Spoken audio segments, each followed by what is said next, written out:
નમસ્કાર, star India TV ન્યૂઝમાં આપનો હાર્દિક સ્વાગત છે। હું છું હેમલતા ત્રિવેદી। આપ જોઈ રહ્યા છો સ્ટાર ઇન્ડિયા ટીવી ન્યૂઝ, સત્યની વાતે સત્યની સાથે। સુરત જિલ્લાના ઓલપાડ તાલુકાના ગોલા ગામ ખાતે હનુમાન જયંતિ નિમિત્તે ભવ્ય ધાર્મિક તથા સેવાભાવી કાર્યક્રમ યોજાયા। તારીખ 2 એપ્રિલ 2026 ચૈત્ર સુદ પૂર્ણિમા નિમિત્તે હનુમાન દાદાના જન્મોત્સવ પ્રસંગે ગોલા ગામ સ્થિત કષ્ટ નિવારણ હનુમાનજી મંદિરે ભવ્ય ધાર્મિક તથા સેવાભાવી કાર્યક્રમોનું આયોજન કરવામાં આવ્યું હતું। આ અવસરે સવારે 7 થી 11 દરમિયાન હનુમાન ચાલીસાના પાઠનું આયોજન કરવામાં આવ્યું હતું, જેમાં મોટી સંખ્યામાં ભક્તજનો ભક્તિભાવપૂર્વક જોડાયા હતા। સમાજ સેવા હેઠળ સુરત રક્તદાન કેન્દ્રના સહયોગથી રક્તદાન કેમ્પ યોજાયો હતો। ધી સુરત ડિસ્ટ્રિક્ટ બેંકના એમડી શ્રી મહાવીરસિંહ ચૌહાણના માર્ગદર્શન હેઠળ યોજાયેલા આ કેમ્પમાં 100 થી વધુ લોકોનું ચેકઅપ કરવામાં આવ્યું હતું અને 37 બોટલ બ્લડ એકત્રિત કરવામાં આવ્યું હતું।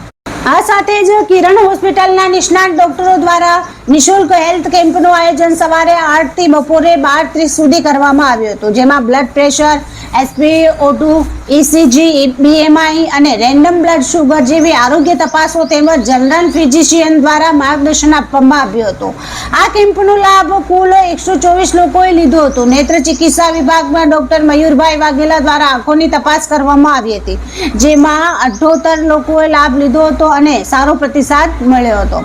હોમિયોપેથિક સારવાર માટે ડોક્ટર ભરતભાઈ ભટ્ટ અને ડોક્ટર મુક્તિબેન વાઘેલા દ્વારા દર્દીઓની તપાસ કરી જરૂરી દવાઓ નિઃશુલ્ક આપવામાં આવી હતી। વાઇબ્રન્ટ નર્સિંગ કોલેજ માસમાના સહયોગથી ફિઝિયોથેરાપી માર્ગદર્શન કાર્યક્રમ પણ યોજાયો હતો, જેમાં શ્રી કમલેશભાઈ જાગાણી, ડોક્ટર અલકાબેન તાજને અને ડોક્ટર કોમલબેન મોદી દ્વારા હાથ, પગ અને ઘૂંટણના દુખાવા માટે જરૂરી કસરતો અને માર્ગદર્શન આપવામાં આવ્યું હતું। આ સેવાઓનો લાભ 137 લોકોએ લીધો હતો। અંતે કષ્ટ નિવારણ હનુમાનજી મંદિર દ્વારા આશરે 1700 થી વધુ ભક્તો માટે મહાપ્રસાદનું આયોજન કરવામાં આવ્યું હતું। આ સમગ્ર કાર્યક્રમ ભક્તિ, સેવા અને સમાજ કલ્યાણના ઉત્તમ સંકલ્પ રૂપે સફળતાપૂર્વક પૂર્ણ થયો હતો। Star India TV news Olpad reporter Harikrishna Bhatt.